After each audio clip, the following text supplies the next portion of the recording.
ॐ सहनाववतु सहनौ भुनक्तु सह वीर्यं करवावहै तेजस्विनावधीतमस्तु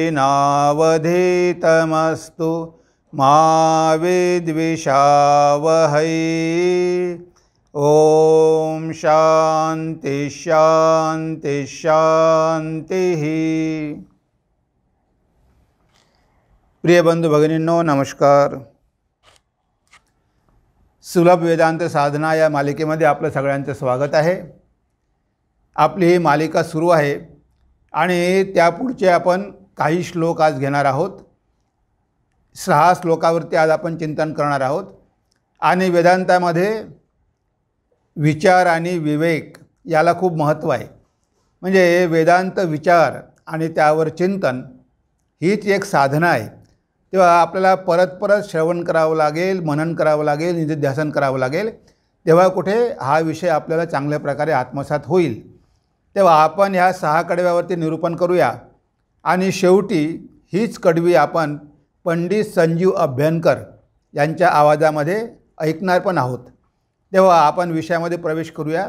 आजचं आपलं पहिलं कडवं आहे, देहेंद्रिय मन और बुद्धि होती है जब इनकी शुद्धि, तब होती दैवी संपत्ति की वृद्धि, होती आत्मज्ञान की सिद्धि, होती आत्मज्ञान की सिद्धि।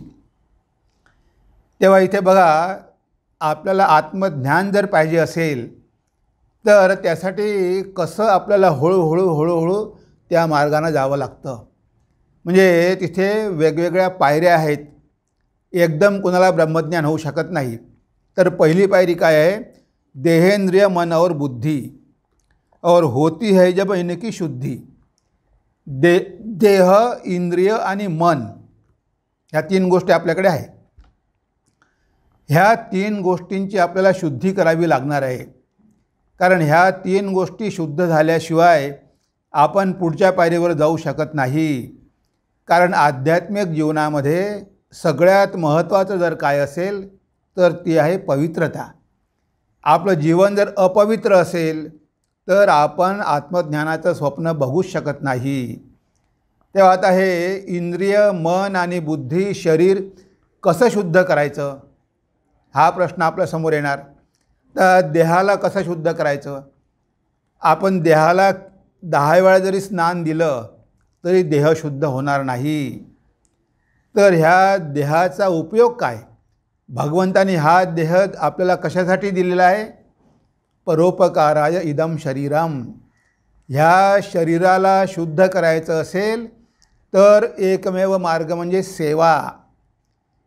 आपण इतरांची सेवा करून, इतरांवर उपकार करून, इतरांना मदत करून, भगवंताची पूजा करून आपण ह्या शरीराला शुद्ध करू शकतो। तुम्ही तीर्थयात्रेला जाऊ शकता, तुम्ही गंगा स्नान करू शकता, पण सगळ्यात महत्त्वाचं म्हणजे काय, ह्या शरीराचा सदुपयोग करणं। हे शरीर आपल्याला त्यासाठी दिलेलं आहे की याचा आपण दुरुपयोग करू नये। आपण जर स्वार्थी असू, जर आपण लोकांना त्रास देत असू, जर आपण हिंसा करत असू, आपण चोरी करत असू, तर ह्या शरीराचा काय होईल, दुरुपयोग केल्यासारखा होईल।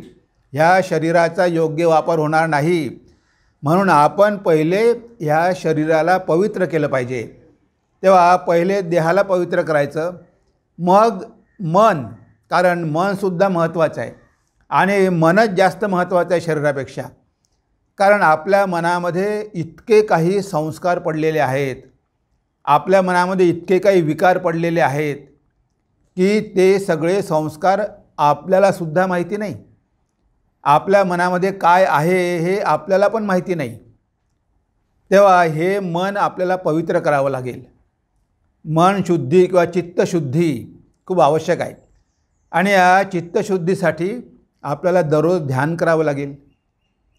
ध्यान केल्याशिवाय ह्या मनामधले संस्कार बाहेर पडणार कसे? कारण मनामध्ये जो कचरा आहे तो तर आपल्याला साफ करावा लागेल। तेव्हा नियमितपणे ध्यान करायचं, म्हणजे मनाचं मंथन करायचं आणि त्यामधलं सगळं जे वाईट आहे ते बाहेर काढायचं। हा एक मार्ग आहे। दुसरा आपण स्वाध्याय करू शकतो। चांगली पुस्तकं वाचू शकतो. म्हणजे आपण चांगली पुस्तकं वाचली तर आपल्या मनामधले वाईट विचार आपोआपच कमी होतील. कारण आपण जेवढे मनामध्ये चांगले विचार बाळगू तेवढेच आपल्या मनामधले वाईट विचार कमी होतील, आपल्या मनामधले विकार कमी होतील. कारण ही पुस्तकं आपण नुसतं वाचत नाही, तर त्या पुस्तकांचा आपल्या मनावर प्रभाव पडतो. आपल्याला त्या पुस्तकांपासून प्रेरणा मिळते आणि आपण आपलं जीवन बदलण्याचा प्रयत्न करतो. हे जे शास्त्र आहे किंवा संत महात्मे आहे त्यांची जीवन आणि उपदेश काही सामान्य नाही आहे. त्यांचा आपल्या मनावर परिणाम झाल्याशिवाय राहत नाही. म्हणून आपण तो अभ्यासच केला पाहिजे. जर मनाला आपल्याला पवित्र करायचं असेल, शुद्ध करायचं असेल, तर चांगल्या ग्रंथाचं आपण वाचन केलंच पाहिजे. त्यालाच आपण स्वाध्याय म्हणतो. तेव्हा इथे स्वाध्यायाद्वारे किंवा ध्यानाद्वारे आपल्याला मनालासुद्धा पवित्र करावं लागेल. आणि त्यानंतर आपली इंद्रिय, त्या इंद्रियाचा ओढा कशाकडे असतो? विषयांकडे. हे इंद्रिय नेहमी या जगामध्ये धावत असतात. ह्या जगामधली जी प्रलोभनं आहे, आकर्षण आहे, इंद्रियांचे विषय आहे, त्यांच्या मागेच आपले इंद्रिय धावत असतात. तेव्हा त्यांना कुठेतरी आपलं लगाम लावायला पाहिजे, इंद्रिय संयम करायला पाहिजे. म्हणजे इंद्रियांना मोकाट सोडून द्यायचं नाही. त्यांना जर आपण मोकळं सोडून दिलं तर ते आपला विनाश केल्याशिवाय राहणार नाही. म्हणजे इंद्रियावर आपलं नियंत्रण पाहिजे. शेवटी आपले इंद्रिय आहे, शेवटी आपले घोडे आहे. आपल्या घोड्यावरती आपलं नियंत्रण पाहिजेच. आपण त्यांना इच्छेप्रमाणे वागू देत नाही. आता लहान मुलगा तो म्हणतो की मला खूप दूध प्यायचं आहे, तो म्हणतो मला खूप चॉकलेट खायचे आहे. पण आईला माहीत असते की याला जरी खूप दूध प्यायची इच्छा असेल, चॉकलेट खायची इच्छा असेल, पण जास्त केल्यामुळे याच्या शरीरावर परिणाम होईल. तेव्हा आई त्याला त्या गोष्टी जास्त देत नाही. आपलं मन अशा प्रकारे त्या लहान मुलासारखं नेहमी धावत असते. तेव्हा ह्या मनाला कुठेतरी आपल्याला ट्रेनिंग द्यावं लागेल, त्याला शिकवावं लागेल की अरे नाही, आवश्यक आहे तेवढंच घे, लोभापोटी खूप काही खाऊ नको, तुला त्रास होईल. म्हणजे इंद्रियांना अशा प्रकारे आपल्याला समजवावं लागतं. जेव्हा इंद्रियांना आपण ह्या गोष्टी पटवून देऊ, चांगल्या प्रकारे त्यांना ट्रेनिंग देऊ. सर्कसमध्ये हत्त्यांनासुद्धा ट्रेनिंग देतात, घोड्यांना ट्रेनिंग देतात. मग आपण तर मनुष्य आहोत, तर आपल्या मनाला चांगल्या गोष्टींचं वळण लावलं पाहिजे. म्हणजे ते इंद्रियाच्या मागे धावणार नाही, इंद्रियांना मनाला पण वळण लावलं पाहिजे. तर देह, इंद्रिय आणि मन यांची जेव्हा शुद्धी होते, देहेंद्रिय मन और बुद्धी होती है जब इनकी शुद्धी. आणि बुद्धी म्हणजे आपला विवेक वाढला पाहिजे. चांगलं काय वाईट काय हे आपल्याला कळलं पाहिजे.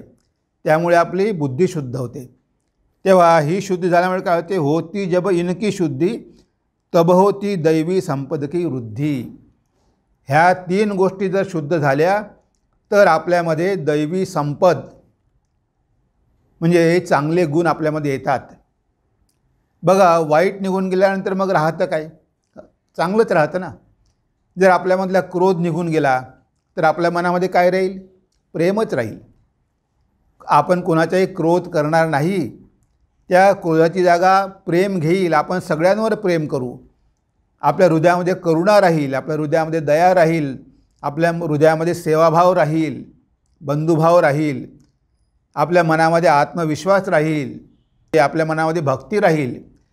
म्हणजे ह्या सगळ्या चांगल्या गोष्टी ज्या आपल्याला आवश्यक आहे, गीतेमध्ये सांगितलेलं आहे 16व्या अध्यायात दैवी संपद आणि आसुरी संपद.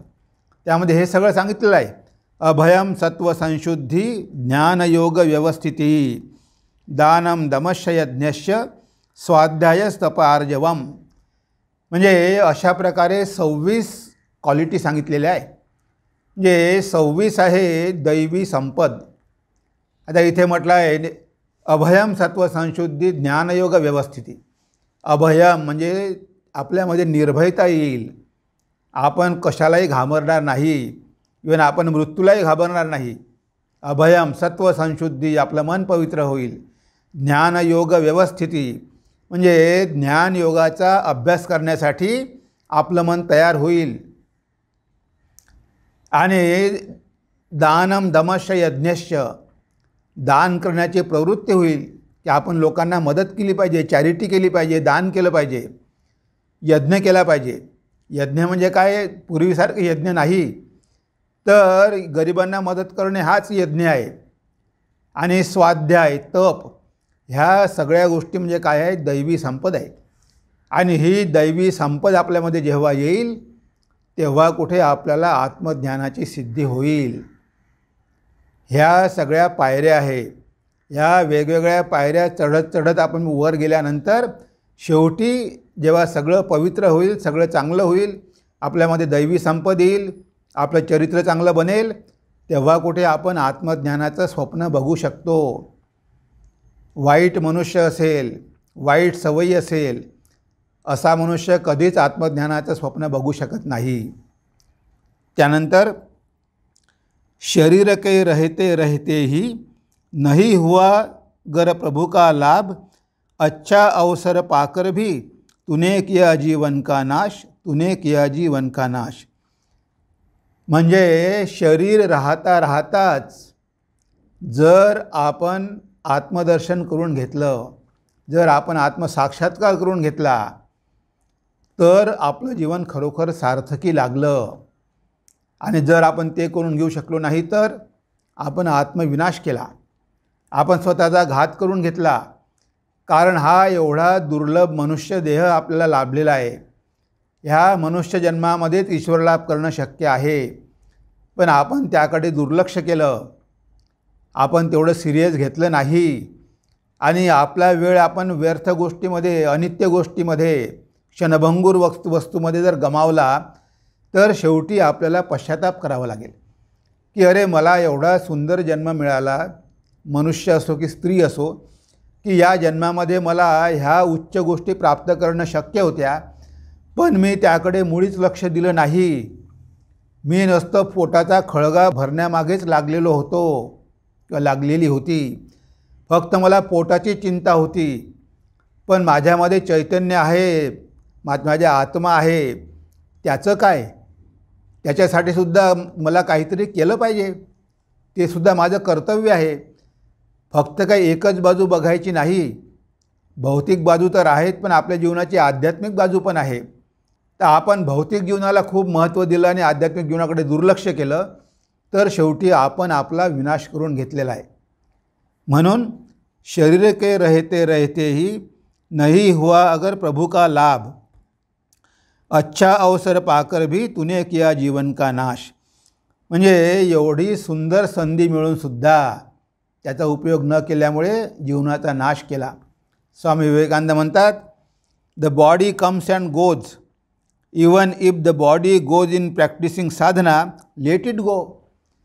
म्हणजे साधना करता करता जरी शरीर गेलं, जाऊ द्या, डू ऑर डाय.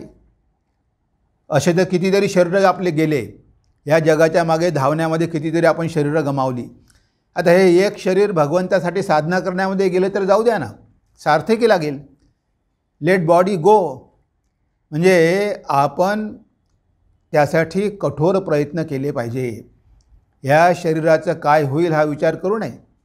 बघा, स्वामी योगानंदजी महाराज श्रीरामकृष्णांचे शिष्य होते. खूप कठोर तपस्या केली. त्यानंतर ते काशीला गेले. काशीला एका भक्ताच्या उद्यानात राहिले. बरेच वर्ष तिथे तपस्या केली. ते भिक्षेला जायचे, त्यांना ज्या काही पोळ्या वगैरे मिळायच्या त्या घेऊन यायचे आणि 3-3 दिवस त्या सुकलेल्या पोळ्या पाण्यात भिजवून खायचे. त्यांना दररोज भिक्षेला जायला पण वेळ नव्हती, माधुकराला जायला पण वेळ नव्हती. 3-3 दिवस त्या सुकलेल्या पोळ्या खायचे आणि कठोर तपश्चर्या करायचे. इतकी कठोर तपश्चर्या केली की शेवटी त्यांचं पोट बिघडलं, त्यांची पचनशक्ती बिघडली, त्यांचं डायजेशन बिघडलं आणि शरीर खूप खराब झालं. तेव्हा शेवटी त्यांना कलकत्त्याला घेऊन यावं लागलं. एवढं शरीराकडे दुर्लक्ष केलं आणि वयाच्या अवघ्या 38 वर्षामध्ये, म्हणजे स्वामी विवेकानंदांच्या अगोदरच ते गेले. भगवान रामकृष्णांच्या संन्यासी शिष्यामधले पहिले शिष्य होते की जे सगळ्यात पहिले गेले. त्यांचा जन्म होता 1861चा आणि ते गेले 1899ला. 1899लाच गेले. स्वामीजी 1902ला गेले, पण योगानंदजी 1899ला गेले. पण त्यांनी आपल्या जीवनाचं ध्येय साध्य करून घेतलं. मग शरीर राहिलं काय आणि गेलं काय, काय फरक पडतो? नारायण शास्त्री ठाकूरांकडे आले, मोठे पंडित, साई दर्शनामध्ये पंडित, पण भगवान श्री रामकृष्णांचं जीवन बघितल्यानंतर त्यांना एवढी प्रेरणा मिळाली की अरे ह्या माणसानं काही शास्त्र वाचली नाही आणि तरी ब्रह्मज्ञान प्राप्त करून घेतलं. आपण नुसतं पांडित्यामध्ये आपलं आयुष्य गमावलं. आतापर्यंत आपण आपलं जीवन व्यर्थ गमावलं. श्री रामकृष्णांचं जीवन बघून त्यांना प्रेरणा मिळाली. भगवान श्री रामकृष्णांकडून संन्यास दीक्षा घेतली. वशिष्ठ गुहेत हिमालयात निघून गेले.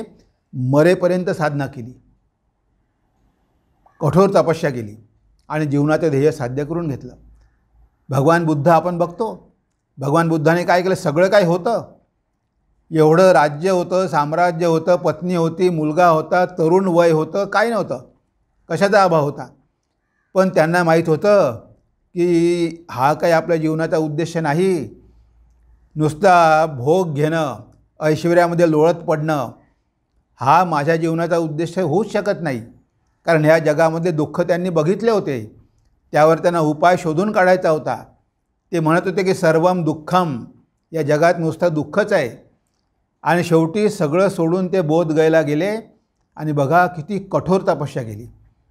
शरीराचं नुसता हाडाचा सांगडा राहिला होता, एवढी तपस्या केली. खाणं पिणं सोडून दिलं होतं.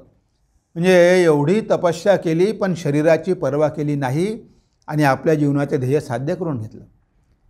म्हणजे आपल्या जीवनाचे ध्येय साध्य करून घेण्यासाठी जरी हे शरीर गेलं तरी हरकत नाही, पण मात्र प्रयत्न करणं आवश्यक आहे. प्रयत्न केलेच पाहिजे, नाहीतर मग या जन्माचं सार्थक काय?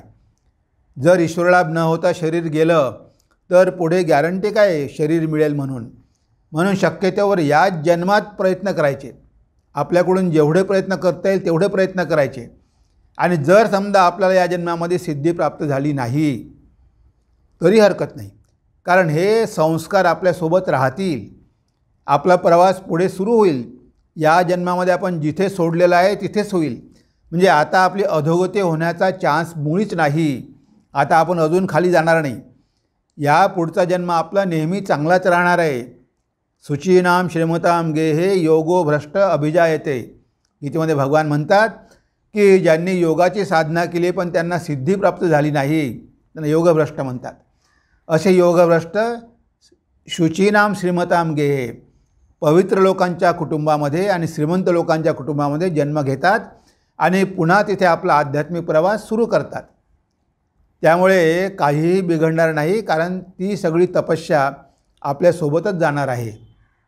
म्हणून आपण प्रयत्न करणं खूप गरजेचं आहे. या जन्मामध्ये आपण प्रयत्न केला पाहिजे आणि प्रयत्न केल्यानंतर मग पश्चाताप होणार नाही. आपण आपल्यामधली जेवढी शक्ती होती त्या शक्तीनिशी आपण प्रयत्न केले. आता शेवटी जे होईल ते होईल. आपण समाधानानं देह सोडू शकू. नंतर किस्मत किस्मत दुर्बल कहता नहीं कभी कहे बलवान, पुरुषार्थ के अपने बल पर वह करता भविष्य निर्माण, वह करता भविष्य निर्माण.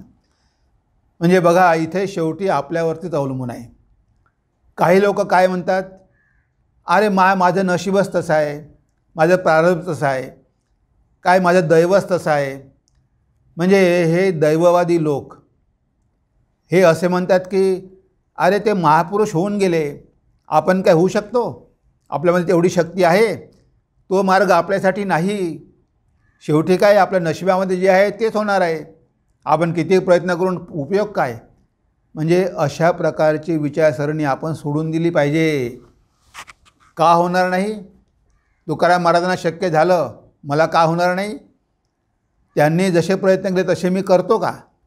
म्हणजे आपण ह्या लोकांना बाहुल्यावर बसवतो, सिंहासनावर बसवतो, देवघरात बसवतो, त्यांची पूजा करतो आणि म्हणतो की तुम्ही महान होते, तुम्ही खूप महान होते आणि आम्ही तर क्षुद्र जीव, आम्ही असेच राहणार. म्हणजे हा विचार सोडला पाहिजे. ते आले कशासाठी? ते आपल्याला महान करण्यासाठी आले. नाही त्यांच्या येण्याचं प्रयोजन काय? त्यांना तर ज्ञान प्राप्त झालेलं होतं.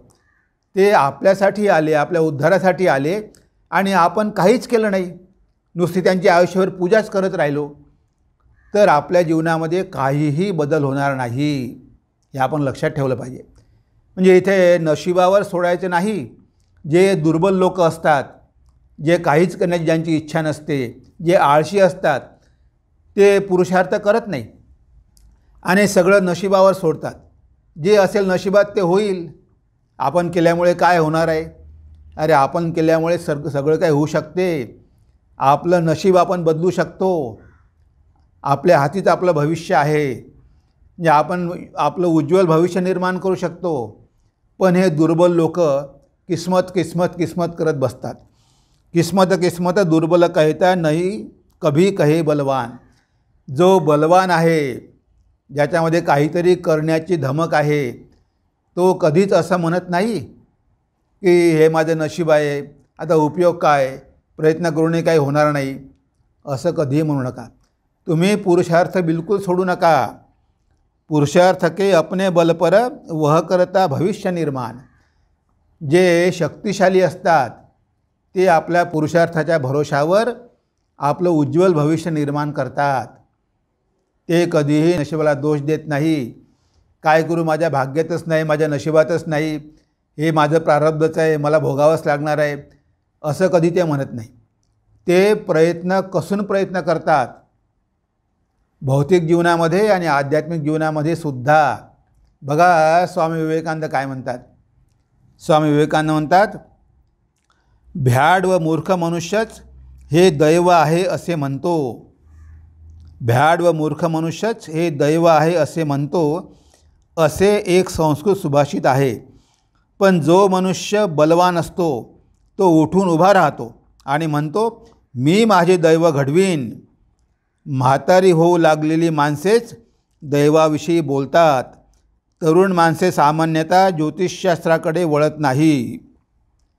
म्हणजे बघा, जे म्हातारे असतात, काही करण्याची शक्ती नसते, असेच लोक देवाकडे वळतात. पण जे तरुण आहे, जे साहसी आहे, जे पुरुषार्थ करू इच्छितात, असे लोक ज्योतिषशास्त्राकडे कधी जात नाही, कधी कुणाला हात दाखवत नाही, कधी आपलं नशीब म्हणत नाही. तर ते लोक आपल्या कठोर प्रयत्नानं आपलं भविष्य निर्माण करतात आणि हे शक्य आहे. म्हणजे मनुष्याला काय शक्य नाही? त्याला ब्रह्मज्ञान प्राप्त करून घेणं जर शक्य असेल तर या भौतिक जगामध्ये त्याला काहीच प्राप्त होऊ शकत नाही का? होऊ शकते. म्हणजे भौतिक गोष्टी पण प्राप्त होऊ शकते त्याने प्रयत्न केला तर, आणि आध्यात्मिक जीवनामध्ये त्याला यश पण मिळू शकते. सगळं काही आपल्या पुरुषार्थावर, आपल्या प्रयत्नावर अवलंबून आहे. स्वामीजी स्पष्ट सांगतात की म्हातारी माणसं दैव दैव म्हणतात, तरुण माणसं ज्योतिषशास्त्राकडे जात नाही. कारण त्यांच्यामध्ये धमक असते काहीतरी करून दाखवण्याची आणि ते आपलं भविष्य उज्ज्वल करतात. म्हणून आपण कधीच नशिबावर दोष देऊ नये. आपल्याला प्रयत्न करण्यासाठी स्वातंत्र्य दिलेलं आहे. आपण त्या स्वातंत्र्याचा उपयोग करून नेहमी प्रयत्नशील राहिलं पाहिजे. आत्मज्योति के प्रकाश में चलता मनबुद्धि का काम, ज्योति को जान लिया जिसने वह होता अमर महान. वह होता अमर महान. आत्मज्योति के प्रकाश में चलता मनबुद्धि का काम. आता आपल्यामध्ये आत्मज्योती आहे आणि त्या आत्मज्योतीच्या प्रकाशामुळेच आपलं मन, आपली बुद्धी, आपले इंद्रिय प्रकाशित झालेले आहे. हे आपोआप काम करत नाही, त्यामागे कुणीतरी आहे, त्यांच्यासाठी हे सगळे काम करतात.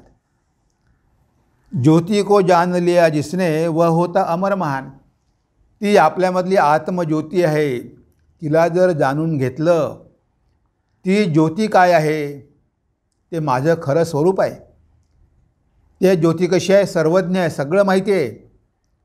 आणि हे शरीर तर जड आहे, ती ज्योती चैतन्यमय आहे, ती महान आहे आणि अमर आहेच, फक्त आपल्याला माहिती नाही.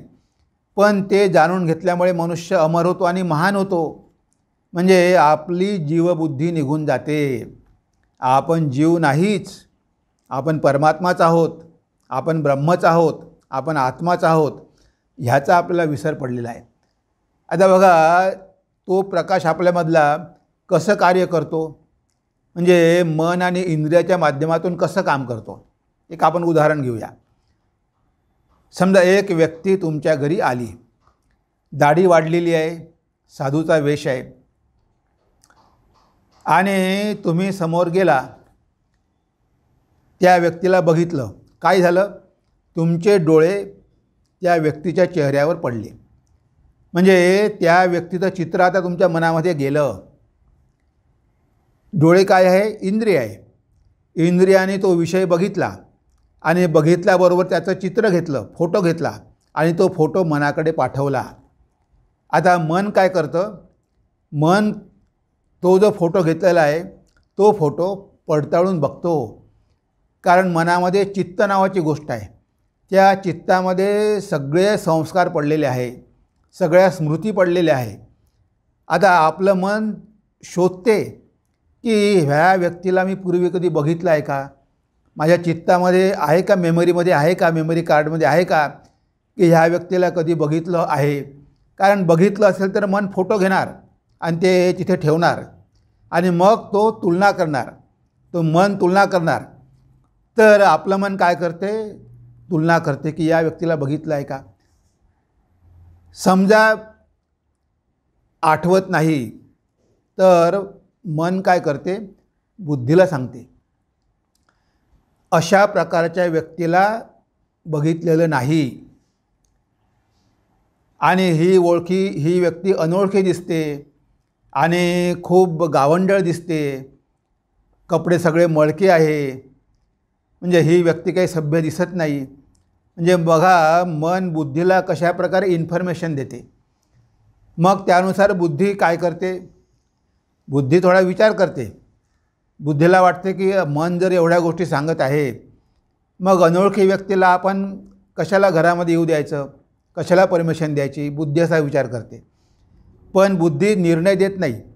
ती बुद्धी आत्म्याकडे ती बातमी पाठवते की बघा, मनाने मला ही माहिती दिलेली आहे, आता यावर मी कोणता निर्णय घेतला पाहिजे. अशी ती बुद्धी आत्म्याला विचारते आणि आत्मा मग तिथून निर्णय देतो की त्या व्यक्तीला आतमध्ये घ्या. ती बुद्धी मनाला सांगते की समोर जी व्यक्ती तू बघितलेली आहे तिला आतमध्ये येऊ दे, कारण तो आत्म्याचा निर्णय आहे. आणि बघा, इथे मन किती चालाक आहे. हे आपलं मन आहे ना, कधीच विश्वास ठेवू नका. आता ह्या मनाने त्या व्यक्तीला पूर्वी बघितलेलं आहे. ती व्यक्ती जी उभी आहे दरवाजात, ती त्याचा भाऊच आहे. म्हणजे समजा आपण त्या ठिकाणी असू, तो समोर दाढी वाढलेला, गेरवे कपडे घातलेला जो समोर उभा आहे तो माझा भाऊ आहे, हे मनाला माहिती आहे. मनाने त्याला बघितल्याबरोबर ओळखला की आपला भाऊ आहे. पण मन लपवून ठेवते, खोटं बोलते. बुद्धीला सांगते की नाही, या व्यक्तीला काही मी ओळखत नाही. का सांगते असं? कारण भाऊ आहे म्हटलं तर आपल्या इस्टेटीमध्ये तो वाटा मागेल, आपल्याला अर्धी जमीन द्यावी लागेल त्याला. म्हणून तो बुद्धीला खोटी माहिती पुरवतो. बघा, मन कसं चालू आहे, ते बुद्धीला खोटं सांगते. आता बुद्धी निर्णय कशाच्या भरोश्यावर घेणार? बुद्धीकडे ज्या काही सूचना आलेल्या आहेत, जी काही माहिती आहे, जी काही इन्फॉर्मेशन आहे, त्यानुसार बुद्धी निर्णय घेणार. आता बुद्धी त्या आत्म्याकडे पाठवते आणि तो आत्मा तर स्वयंप्रकाशित आहे. त्या आत्म्याला माहीत आहे मन खोटं बोलत आहे. मनाला माहिती असूनही मन म्हणते की मी त्याला ओळखत नाही. म्हणून आत्मा सांगते, ईश्वर सांगते आतमधला की नाही, त्याला येऊ दे. ती व्यक्ती आतमध्ये येते आणि भावाला विचारते, लहान भावाला, आई कुठे आहे? तो भाऊ त्याला घेऊन घरामध्ये जाते, आतमध्ये जाते, आईला दाखवते. आई आजारी असते. तो साधू तिथे बसतो. आईला म्हणतो, आई मला ओळखलं, मी तुझा मुलगा आहे, मी गणेश आहे. आई म्हणते, अरे ओळखलं, तू इतके दिवसानंतर आला, तू ओळखूच येत नाही, दाढी वगैरे वाढलेली आहे. म्हणजे मला तुझी खूप आठवण आली, तुला बघायची माझी इच्छा होती म्हणून मी आलो. आणि मी काही इथे जास्त वेळ राहणार नाही. आणि तो आईला भेटतो आणि भावाला म्हणतो, तुझी कोणती प्रॉपर्टी मला नको आहे. मला माहिती आहे तू मला ओळखलेलं होतं, मला बघितल्याबरोबर तू ओळखलेलं होतं, पण तू ओळख दाखवत नव्हता, कारण तुला वाटलं की मी काहीतरी मागेल. मी भगवंताला प्रार्थना केली की मला आईचे दर्शन घ्यायचे आहे, आणि बघ मला दर्शन झालं. आणि तो आईचे दर्शन घेऊन घरामधून निघून गेला. म्हणजे बघा, मन कसं असतं, मन कसं पाजी असतं. पण तो जो आतमध्ये आहे ना, तो तर स्वयंज्योती आहे, तो सर्वज्ञ आहे. त्याला काय आपल्या मनाचे खेळ कळत नाही, त्याला सगळं काही कळतं. भगवान श्री रामकृष्ण त्यांच्या खोलीमध्ये बसलेले आहे, आतमध्ये बसलेले आहे. अशा वेळेस नाग महाशय आणि एक भक्त ठाकूरांना भेटायला आले. आता हा बाहेर बसला आहे हाजरा. हाजरा म्हणजे काय, मनच आहे. हाजरा बसलेला आहे बाहेरच्या दरवाजावर. नागमाशाला बघून म्हणतो की नाही नाही, ते गेले आहे बाहेर, तिकडे कुठेतरी गेले आहे, चंदननगरला गेले आहे, ते घरी नाही आहे. श्रीरामकृष्णाने ते ऐकलं आणि स्वतः बाहेर आले आणि म्हणते, बाबू बाबू मी आहे इथे, या इकडे, या इकडे या. म्हणजे बघा, हाजरा महाशय श्रीरामकृष्ण आतमध्ये आहे, पण म्हणतात की इथे नाही आहे, ते बाहेर गेलेले आहे. आता खोटं बोलायची हाजराला काय गरज होती, पण हाजरा खोटं बोलतो, कारण त्याला वाटतं की मीच महात्मा आहे. हे श्रीरामकृष्ण कोण आहे, त्यांच्याशी कशाची भेट करून द्यायची. पण भगवंत सगळं जाणतो. बरोबर ते बाहेर आले, त्यांना वाटलं कोणीतरी आलेलं आहे भेटायला, आणि नागमाशाला आतमध्ये बोलावलं आणि म्हणे, ते हाजऱ्यावर विश्वास ठेवू नका. म्हणजे असं आपलं मन असतं हाजऱ्यासारखं, पण त्याच्या पाठीमागे भगवंत आहे ना, त्यांना सगळं दिसतं, त्यांना सगळं कळतं. म्हणून तिथून निर्णय येतो की त्याला येऊ द्या आतमध्ये. म्हणजे भगवंताला माहिती आहे की तो भाऊ आहे, आणि तो भाऊ कसा आहे, साधू आहे, तो महापुरुष आहे, त्याला काहीही इस्टेट नको आहे, तो आईचं दर्शन घेण्यासाठी आलेला आहे, म्हणून त्याला आज सोडलं पाहिजे. आता मन आणि बुद्धी हे दोनही भेटू देत नाही, पण मात्र तो आत्मा जो आहे सर्वज्ञ, त्याला खरी स्थिती माहिती आहे, म्हणून त्यानं बरोबर त्या साधूचं आईशी भेट करून दिली. म्हणजे अशा प्रकारे आपल्यामधलं चैतन्य काम करत असतं. पण बरेचदा आपण काय करतो, तो आतला आवाजच दाबून टाकतो. तो आपल्याला खरंच सांगतो, बुद्धीला आणि मनाला सांगतो की तू हे करत आहे चुकीचं आहे, हे अनैतिक आहे, असं करू नको. बरेचदा अंतरावाज येतो, पण आपण तो ऐकत नाही, तो दाबून टाकतो, त्याप्रमाणे वागत नाही, आणि शेवटी आपण आपली फजिती करून घेतो. म्हणून अंतरात्म्याचा आवाज ऐका. तो आवाज सतत येत असतो, तो आवाज आपल्याला कधीही वाईट मार्गाने घेऊन जात नाही. पण जेव्हा आपण तो आवाजच दाबून टाकतो, काही सेन्सिटिव्हिटी नसते, आपण त्याकडे लक्षच देत नाही, मग मात्र आपल्याला अशा प्रकारे संकटांचा सामना करावा लागतो. म्हणून आत्मज्योति के प्रकाश में चलता मन बुद्धि का काम, ज्योति को जान लिया जिसने वह होता अमर महान. आता जर तुम्ही त्या ज्योतीला ओळखलं, म्हणजे ह्या मन बुद्धी इंद्रिय तुम्ही यांच्याही पलीकडे गेले, यांना पवित्र केलं, यांना शुद्ध केलं, सगळं खोटं बोलणं वगैरे सगळं सोडून दिलं, आणि त्या आत्म्याचं जर तुम्ही दर्शन घेतलं, म्हणजेच त्या मनाने आणि बुद्धीने आत्म्याचं जर दर्शन घेतलं, तर ती व्यक्ती जगामध्ये महान होते. आणि एवढंच नाही तर अमर पण होते. ह्या शरीराला, मनाला, इंद्रियाला पुन्हा पुन्हा या जगामध्ये यायची गरज पडत नाही. नेहमीसाठी आनंदामध्ये आपलं मन राहू शकते, पण त्या मनाला ह्या आत्म्याच्या आनंदाची चवच कळली नाही, त्याला त्याचा अनुभवच आला नाही. त्यामुळे त्याला वाटतं की ह्या जगामध्येच आनंद आहे, आणि म्हणून मन जगाच्या मागे धावत असते. नंतर शरीर का सब करते मान, जब तक चेतन विराजमान, चेतन के निकल जाने से जलाते ले जाकर शमशान, जलाते ले कर शमशान. ह्या शरीराचा सन्मान कुठपर्यंत होता? ह्या शरीराला सत्ता मिळते, सन्मान मिळते, सगळं काही मिळते कुठपर्यंत? जोपर्यंत ह्या शरीरामध्ये ते चैतन्य आहे तोपर्यंत तुम्हाला सन्मान मिळत नाही. तुम्हाला वाटते की मला सन्मान मिळाला, मला सत्ता मिळाली, मला पैसा मिळाला. हे सगळं मिळालं कशामुळे? तुमच्यामध्ये भगवंत आहे म्हणून तुम्हाला मिळालं. त्या भगवंताच्या कृपेने मिळालं. समजा तो भगवंत जर तुमचं शरीर सोडून गेला तर तुम्हाला कोण विचारते? तुमची सत्ताही राहत नाही, पैसाही राहत नाही. म्हणजे पहिले याला उचला, स्मशानात घेऊन जा, वास सुटेल, लवकरात लवकर घराच्या बाहेर काढा. म्हणजे आत्तापर्यंत तुम्हाला ज्या काही गोष्टी मिळत होत्या त्या कुणामुळे मिळत होत्या? तुमच्या आतमध्ये असलेल्या भगवंतामुळे. आता त्या भगवंतानं हे मंदिर सोडलं की लगेच काय म्हणतात की याला आता जाळून टाका, याला गाडून टाका. कोणीही किंमत करत नाही. तुम्ही कितीही मोठे असा, तुम्ही राजा असा की मंत्री असा की श्रीमंत असा, कोणीही असा, कोणी कोणाची पर्वा करत नाही. नवरा असो, बायको असो, कोणी असो, म्हणजे लवकर घरातून काढा, नाही तर दुर्गंध सुटेल. म्हणजे बघा, आत्तापर्यंत तुम्हाला जे काही मिळत होतं ते कुणामुळे मिळत होतं? तुमच्यामध्ये असलेल्या चैतन्यामुळे. आता ते चैतन्य शरीर सोडून गेल्याबरोबर तर तुमची काय किंमत राहिली? तुमची शून्य झाली किंमत. काहीही तुम्हाला आता अर्थ नाही राहिला जीवनामध्ये. म्हणजे हे भगवंत आपल्यासोबत राहतात हे सत्यच आपल्याला कळत नाही. शेवटपर्यंत आपण मी मी मी मी म्हणतो, म्हणजे मलाच मिळतं. अरे तुला कसं काय मिळणार? हे शरीर तर जड आहे, या जडाला कसा काय सन्मान मिळणार? त्यामध्ये कोणीतरी आहे, त्याला हे सगळं मिळालेलं आहे, त्याला हे प्राप्त झालेलं आहे. केनोपनिषदामध्ये एक गोष्ट आहे. आता इंद्र, बाकी वायुदेवता, अग्निदेवता सगळे गेले विष्णूकडे.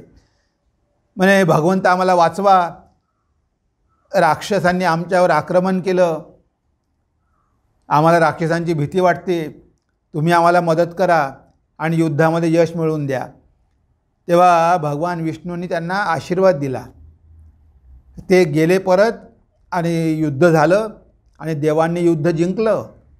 आता देवांनी युद्ध जिंकल्यानंतर त्यांनी स्वतःबद्दलच सांगायला सुरुवात केली. आम्ही युद्ध जिंकलं, आम्ही युद्ध जिंकलं, आम्ही राक्षसांचा पराभव केला.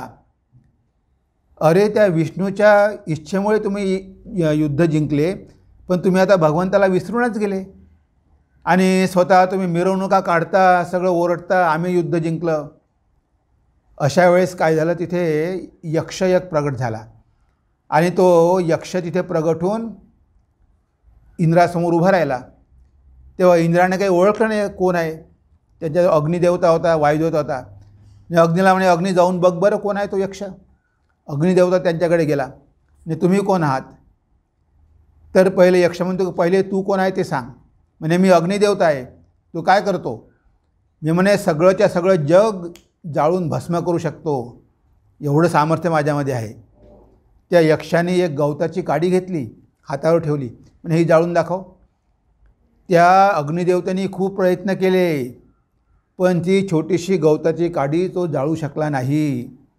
ती शक्ती होती भगवंताची, ह्या अग्निदेवची नव्हती. तो वापस गेला. म्हणे कोण आहे कळत नाही बुवा. मग म्हणे तू जावर वायुदेवता बघ बरं.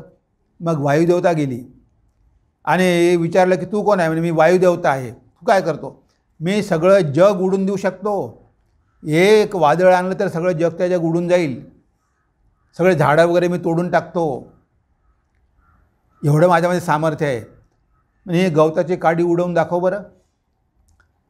त्या वायुदेवतानं खूप प्रयत्न केले, पण ती काडी मात्र आहे तिथेच, बिलकुल हलत नाही.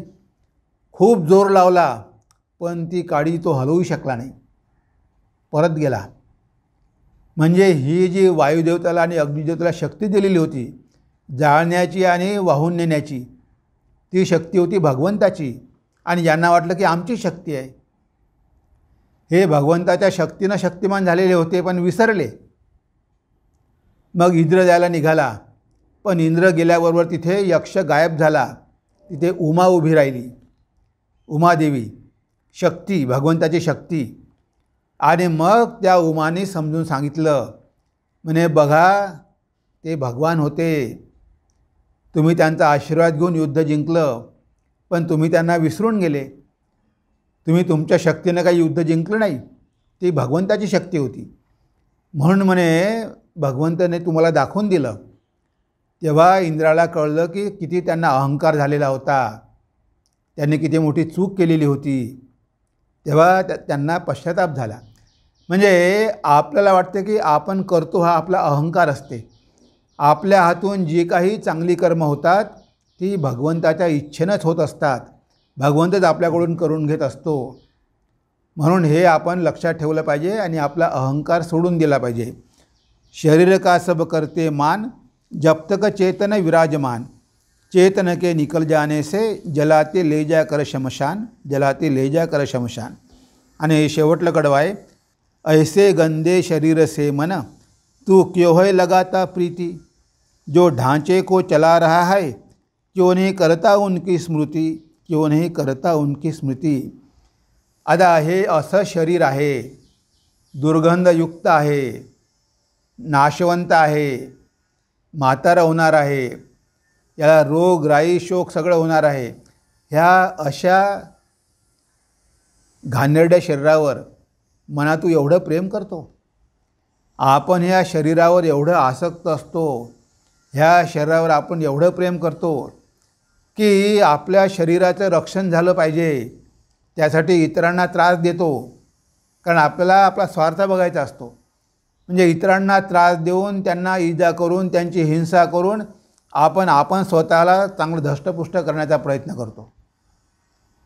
पण शेवटी आपल्याला हे कळत नाही की हे सगळं काय घाणच आहे, हे जड पदार्थ आहे, याचा दुर्गंध येणार आहे. म्हणजे अशा या जड शरीरावर आपण एवढं प्रेम कशाला करायचं, एवढं त्याला पॅम्पर कशाला करायचं, एवढं त्याच्यावर आसक्त कशाला व्हायचं. रात्रंदिवस आरशामध्ये बघायचं, ब्युटी पार्लरमध्ये जायचं, त्याला प्लॅस्टिक सर्जरी करायची, त्याला हेअर ड्रेसिंग, ते ड्रेसिंग, हे एवढं सगळं सजवायची गरज काय आहे. आतमध्ये तर मुर्दाच आहे, वरून तुम्ही कितीही त्याला सजवलं तरी आतमध्ये घाणच आहे. आता हे असं शरीर की जे राहणारं नाही, एक दिवस जाणार आहे. मग या अशा घाणेरड्या शरीरावर एवढं आसक्त व्हायचंच कशाला. भगवान श्री रामकृष्णांना कोणी भक्त म्हणाला, कोणी तुमचा फोटो पवारी बाबाच्या भिंतीवर टांगलेला आहे. तेव्हा श्रीरामकृष्ण म्हणाले की अरे ही तर म्हणजे नुसते खोळ आहे, ते फोटो जो आहे तो खोळीचा फोटो आहे. एकदा त्यांना कामारपुकरवरून शिरूरला जायचं होतं. सगळी लोकं त्यांना बघायला आली. त्याने छान जरीचं धोतर नेसलेले होते, शालू नेसलेले होते आणि पान खाल्ल्यामुळे ओठ लाल होते आणि खूप सुंदर दिसत होते. तेव्हा खूप लोकांची गर्दी झाली. ठाकरांनी हृदयरामला विचारलं, अरे म्हणजे एवढी गर्दी का झाली. म्हणे मामा तुम्हाला बघायला आले, ते तुम्ही एवढे सुंदर दिसता, तुम्हाला बघण्यासाठी ते सगळे आलेले आहेत. तेव्हा ठाकूर म्हणाले, अरे रे रे रे, हे सगळे ह्या बाहेरच्या शरीराला बघतात, त्याच्या आतमध्ये कोण आहे याला ते ओळखत नाही. म्हणजे ठाकूरांनी स्वतः म्हटलं की हे शरीर म्हणजे काय आहे, माझी खोळ आहे, आतमध्ये भगवंत आहे, भगवंताने अवतार घेतलेला आहे. पण ते मला समजतात की चंद्रामणी खुदिरामचा मी मुलगा आहे, मला ते गदाधर म्हणून बघायला येतात. त्यांना कळत नाही की मी साक्षात भगवान आहे, या शरीरामध्ये वास करणारा परमेश्वर मी आहे, हे त्यांना कळत नाही. या नुसत्या शरीराला बघून ते एवढे आकर्षित होतात. मी आज जाणार नाही. त्याने कॅन्सल केलं. दिसायला अतिशय सुंदर होते. आईला प्रार्थना केली, आई म्हणे हे बाहेरचं सौंदर्य मला नको आहे, मला आतलं सौंदर्य पाहिजे, मला बाहेर कुरूप करून टाक. म्हणजे त्यांनी ते शारीरिक सौंदर्य नाकारलं. म्हणजे हे उदाहरण आपल्यासमोर आहे की ह्या लोकांनी शरीराला तेवढं महत्त्व दिलं नाही. स्वामीजींनी आपलं काम संपल्याबरोबर 39 वर्षामध्ये शरीर त्याग केला, शरीराला सोडून दिलं. ते शरीरावर आसक्त झाले नाही. आपण तर 100 वर्षाचं वय झालं तरी जगण्याचा प्रयत्न करतो, आपल्याला शरीर सोडण्याची इच्छाच होत नाही. पण ह्या लोकांनी बघा शरीर सोडून दिलं. म्हणून स्वामी विवेकानंद त्यांच्या सॉन्ग ऑफ संन्यासी ह्या कवितेमध्ये म्हणतात, heed then no more how body lives or goes, it task is done, let karma float it down. Let one put garland on, another kick this frame. Say not, no praise or blame can be. The praiser praised or blamer blamed are one. Thus thou be calm. Sannyasin bold say Om Tat Sat Om. इथे स्वामीजी काय म्हणतात की sannyasi, heed then no more how body lives or goes. शरीर राहिलं काय आणि गेलं काय त्याची काही तू पर्वा करू नको. कोणी तुझ्या गळ्यामध्ये माळा टाकेल, कोणी तुला चपलीने ठोकर पण मारेल, जोड्याने ठोकर मारेल, पण दोन्ही अवस्थेमध्ये मनाची शांती भंगू नको. कोणी तुझी निंदा करेल, कोणी तुझी स्तुती पण करेल, पण जो निंदा करतो आणि जो स्तुती करतो त्या दोघांमध्येही एकच परमात्मा आहे. त्यामुळे तू त्यामुळे विचलित होऊ नको. म्हणजे सगळं सहन कर आणि नेहमी से आय एम दॅट, मी तो आत्माच आहे. ह्या शरीरावरची आसक्ती सोडून दे, देहबुद्धी सोडून दे. Heed then no more how body lives or goes. It task is done, let karma float it down. याचं काम संपलेलं आहे. जन्म घेतला ना तर कशा प्रकारे कर्माप्रमाणे घेतला आहे. आता प्रारब्धामध्ये जे काही असेल, चांगलं वाईट असेल, सुखदुःख असेल, ते येतील आणि जातील. तू कशाला काळजी करतो. So heed then no more how body lives or goes. This task is done, let karma float it down. Let one put garland on, another kick this friend. कोणी तुम्हाला माळा घालो की कोणी तुम्हाला किक आउट करो, ठोकर मारो, दोन्ही अवस्थामध्ये मनाची शांती भंगू देऊ नको. कारण प्रेजर प्रेज और ब्लेमर ब्लेमर वन. जो तुमची प्रशंसा करतो, जो तुमची निंदा करतो, दोघांमध्ये एकच परमात्मा आहे. म्हणून तू नेहमी शांत राहा. एवढं स्वतःला मोठं समजू नको, म्हणजे एवढं शरीराला पॅम्पर करू नको. तर ही शिकवण आहे आपल्या सगळ्या महापुरुषांची की ही जी देहात्मबुद्धी आहे, मी शरीरच आहे, ही बुद्धी आपल्याला सोडायची आहे. आपल्याला आत्मबुद्धी करायची आहे की मी शरीर नाही, तर शरीरामध्ये वास करणारा आत्मा आहे, मी अमर आहे, मी चैतन्य स्वरूप आहे. हे भान आपल्याला नेहमी असायला पाहिजे. याची नेहमी आपल्याला जाणीव असायला पाहिजे. आज आपण स्वतःच्या स्वरूपालाच विसरून गेलो आणि या जड शरीरालाच आपण मी म्हणतो आणि त्यामुळे आपण या मायेच्या बंधनात पडतो. जर तुम्हाला सगळी बंधनं तोडून टाकायची असेल तर ही देहबुद्धी कमी करा. या शरीराला जास्त पॅम्पर करू नका. कोणी निंदा केली काय, कोणी स्तुती केली काय, जे असेल तुमच्या प्रारब्धामध्ये ते येईल आणि जाईल. शरीर जाऊ द्या किंवा राहू द्या, एवढी त्याची काळजी कशाला करता. प्रारब्धाप्रमाणे तुमचे भोग असणारच आहे. तुम्ही कधी मरणार आहे ते ठरलंच आहे. तुम्हाला किती रोग येणार आहे ते ठरलंच आहे. तेव्हा त्याची तुम्ही काहीच काळजी करू नका. तर चिंतन करा आत्म्याचं, देहाचं नाही.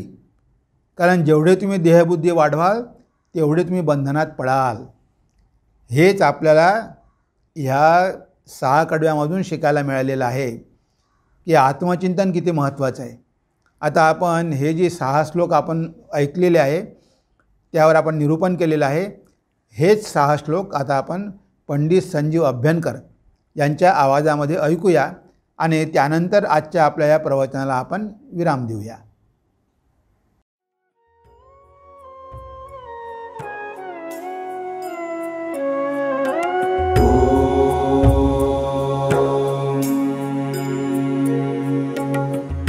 देहेंद्रिय मन और बुद्धि होती है जब इनकी शुद्धि. देहेंद्रिय मन और बुद्धि होती है जब इनकी शुद्धि. तब होती दैवी संपद वृद्धि, होती आत्मज्ञान की सिद्धि.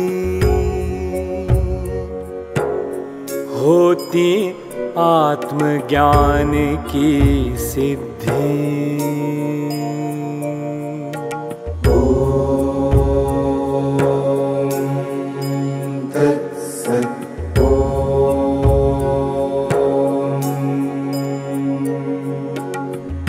शरीर के रहते रहते रहते ही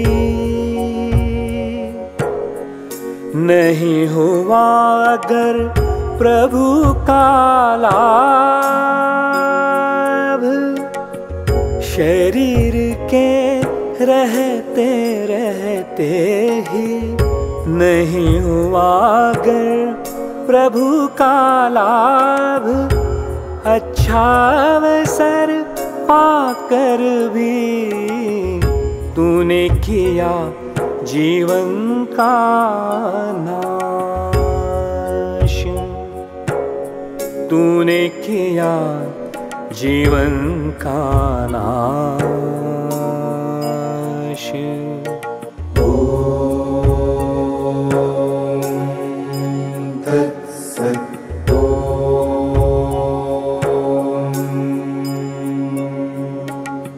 किस्मत किस्मत दुर्बल कहता,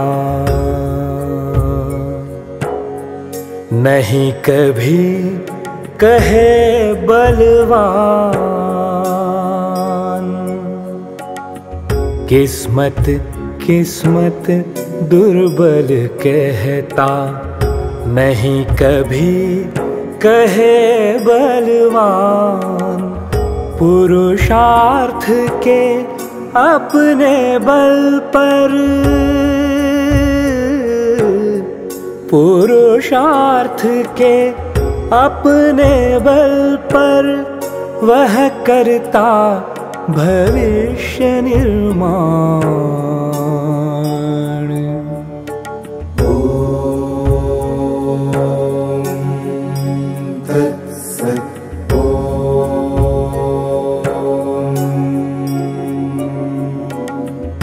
आत्म ज्योति के प्रकाश में चलता मन बुद्धि का काम। आत्म ज्योति के प्रकाश में चलता मन बुद्धि का काम। ज्योति को जान लिया जिसने, ज्योति को जान लिया जिसने, वह होता अमर महान।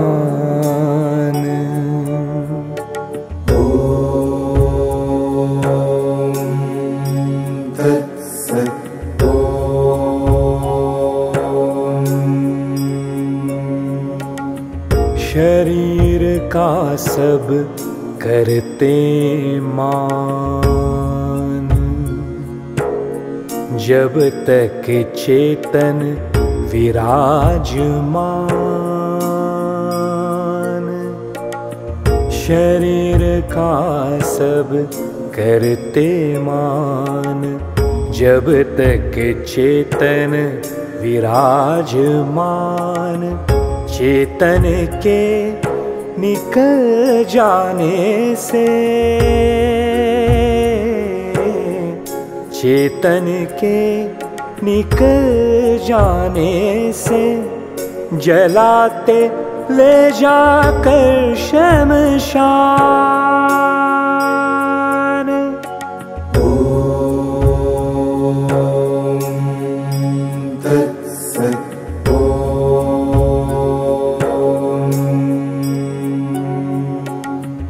ऐसे गंदे शरीर से मन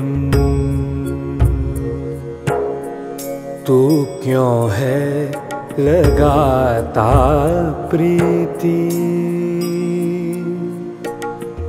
ऐसे गंदे शरीर से मन तू क्यों है लगाता प्रीति।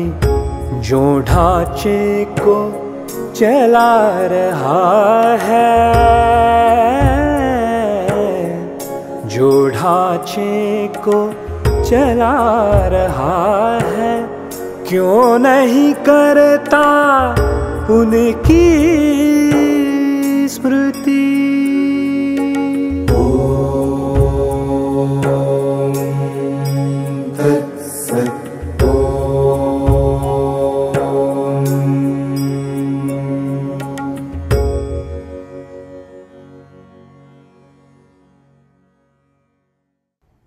तेव्हा आपण पंडित संजीव अभ्यंकर यांच्या आवाजामध्ये हे श्लोक ऐकलेले आहेत, ही कडवी ऐकलेली आहेत. आता यावर आपल्याला चिंतन करायचं आहे. पुन्हा पुन्हा ऐकायचं, पुन्हा पुन्हा चिंतन करायचं. हाच आहे ज्ञानमार्ग, हीच आहे वेदांताची साधना. आणि आपण प्रयत्न करतो आहे की त्याला सुलभ कसं करता येईल, सुलभ वेदांत साधना. तर आपण ती वेदांत साधना सोपी करण्याचा प्रयत्न करत आहोत. तेव्हा आज आपण ही 6 कडवी बघितलेली आहेत. आज आपल्या चिंतनाला आपण इथेच विराम देऊया. नमस्कार, धन्यवाद. ओम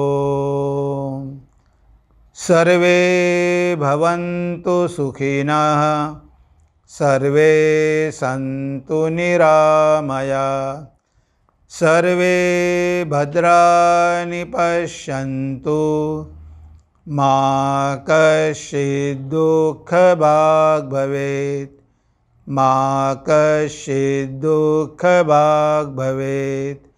ओम शांति शांति शांति. हरि ओम तत्सत्. श्री रामकृष्णार्पणमस्तु.